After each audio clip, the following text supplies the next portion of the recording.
How to create channel subscribe button link to share with other social media sites.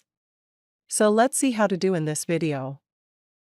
Having signed into our YouTube account, we need to click the channel profile image. And next, we need to click View Channel Link. And from our YouTube channel page, we can copy the channel URL link. Next, we need to paste it our notepad.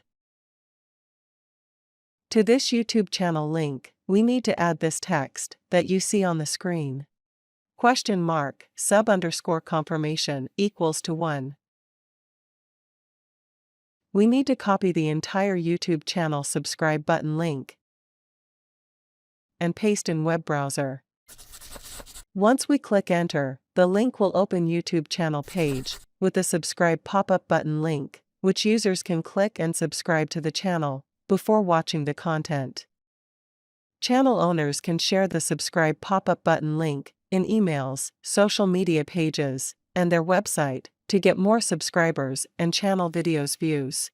I am hoping this video lesson will be helpful to you. You can subscribe to my channel and click the bell notification icon to get notified when more and more videos are uploaded to my channel.